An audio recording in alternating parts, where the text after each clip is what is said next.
السلام عليكم ورحمة الله وبركاته.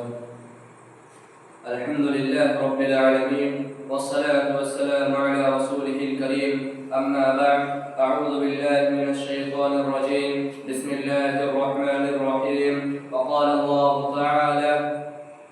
إن الشرك لظلم عظيم. وقال النبي صلى الله عليه وسلم: من علق تميمة فقد أشرك. محترم سامعین اکرام، آج میں آپ حضرات کے سامنے جس عنوان کے تحت کچھ باتیں عرض کرنا چاہتا ہوں وہ ہے شرک کی برائی۔ محترم سامعین اکرام، اللہ رب العالمین قرآن مجید میں ارشاد فرماتا ہے: ان الشرک لظلم عظیم۔ محترم سامعین اکرام،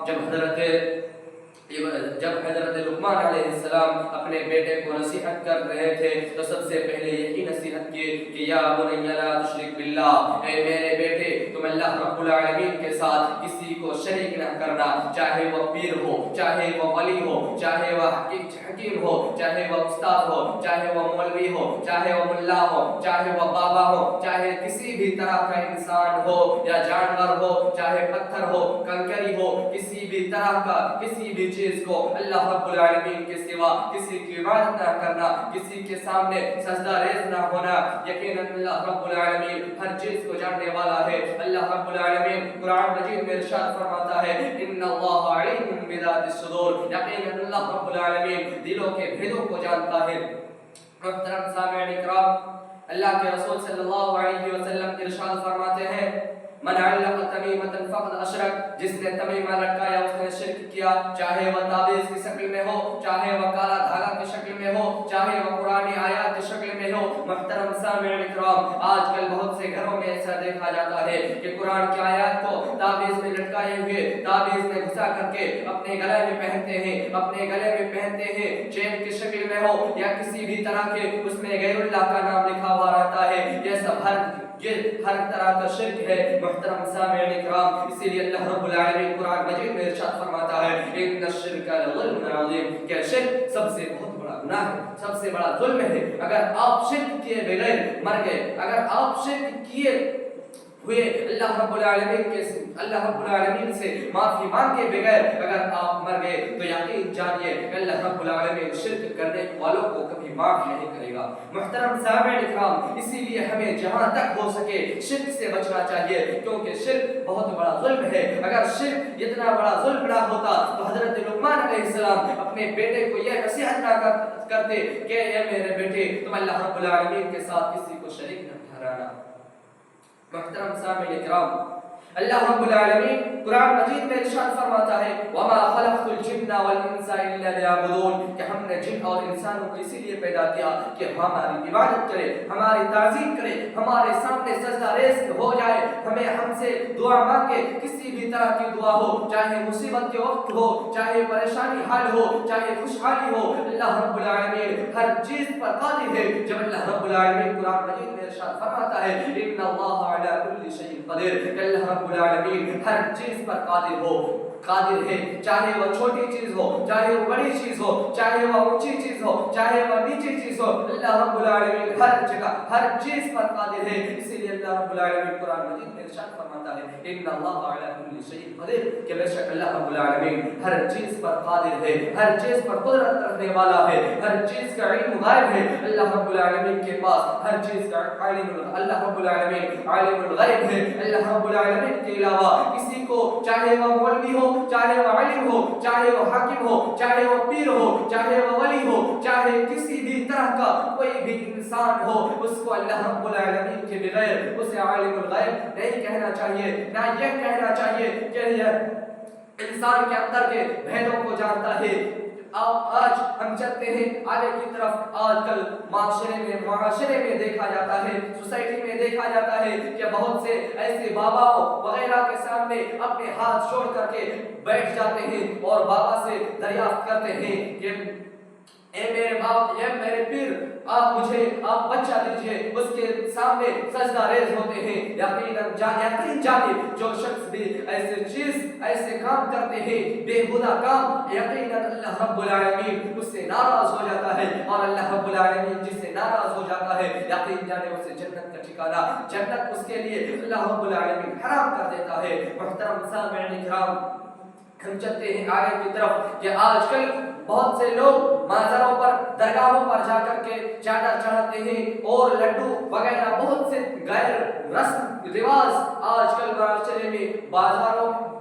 معاشرے میں بہت سی چیز ایسے دیکھے جاتے ہیں کہ بہت سے شرک کے معاشرے شرک کے دلدل میں لوگ پھنسے ہوئے ہیں اور اسے یہ بھی معلوم نہیں کہ شرک کیا ہے، شرک ہو رہا ہے یا نہیں۔ محترم سامعین کرام، اسی لیے اللہ رب العالمین قرآن مجید میں ارشاد فرماتا ہے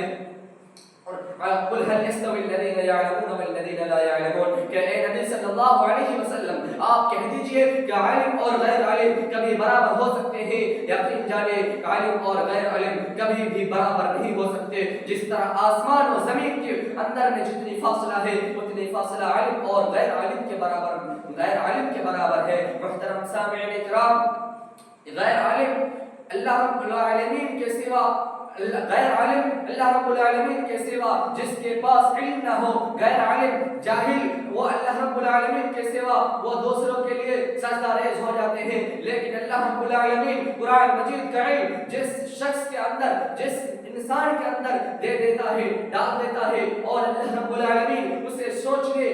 غور و فکر کرنے کی صلاحیت بنا دیتے ہیں، اس کے اندر ڈال دیتے ہیں، وہ یقین جانے اللہ رب العالمین کے سوا کسی کے سامنے سجدہ ریز نہیں ہوگا، کسی کے سامنے اپنے سر نہ ٹیکے گا، اور چاہے اس پر کسی بھی طرح کی مصیبت آ جائے۔ حضرت ابراہیم علیہ السلام کا واقعہ اٹھا کر دیکھ لیجئے۔ حضرت ابراہیم علیہ السلام کو جب آگ میں ڈالا گیا تو حضرت ابراہیم علیہ السلام حضرت ابراہیم علیہ السلام کہتے رہے کہ اللہ رب العالمین ہمیں بچانے والا ہے۔ اس یقین جانے اللہ رب العالمین اس کے دل میں ڈال دیا تھا۔ حضرت ابراہیم علیہ السلام جب پہلے اللہ رب العالمین نے جب حضرت ابراہیم علیہ السلام کو آگ میں لوگوں نے جب حضرت ابراہیم علیہ السلام کو ڈال دیا تو لوگوں نے کہا کہ یہ آگ اللہ رب العالمین نے قرآن مجید میں ارشاد فرماتا ہے قلنا یا نار کونی بردا وسلاما علی ابراہیم، کہ یہ آگ تو ابراہیم علیہ السلام پر ٹھنڈا اور سلامت ہو جا۔ تو اللہ رب العالمین کے حکم سے ابراہیم علیہ السلام پر آگ ٹھنڈا اور سلامت کے باعث ہو گیا۔ محترم سامعین کرام، اسی لیے یاد رکھیں کہ اللہ رب العالمین کے سوا کسی کے سامنے بھی ہمیں چاہے ہماری گردن کٹ جائے، ہمارے کاندھے کے بازو کٹ جائے، ہمارے کسی بھی طرح کی مصیبت آ جائے، ہم اللہ رب العالمین کے سوا کسی کے سامنے سجدہ ریز نہ ہوں گے، کسی سے اپنے فریاد نہ کریں گے، کسی سے نہیں مانگیں گے، کیونکہ اللہ رب العالمین قرآن مجید میں ارشاد فرماتا ہے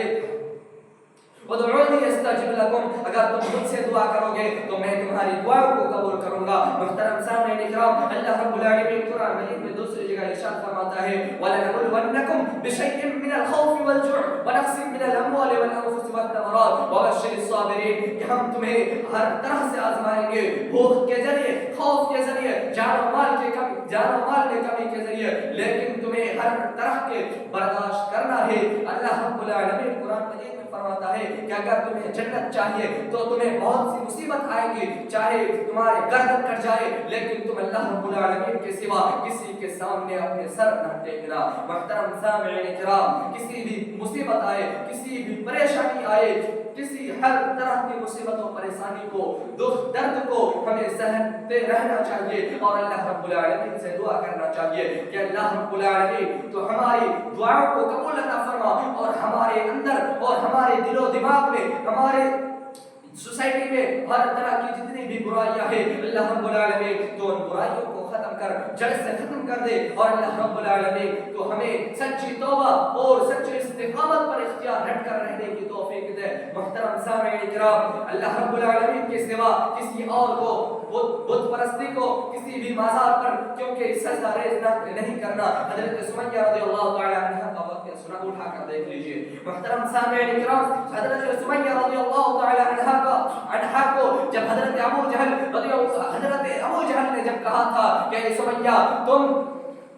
اگر تم اللہ رب العالمین کو نہ چھوڑو گے تو میں تمہیں کاٹ دوں گا، لیکن حضرت سمیہ رضی اللہ تعالی عنہ نے کہا کہ تم اس دنیا کی رنج و غم، اس دنیا کی مصیبت، اس دنیا کی مصیبت سے زیادہ بہتر ہے اگر اس دنیا میں ہم اس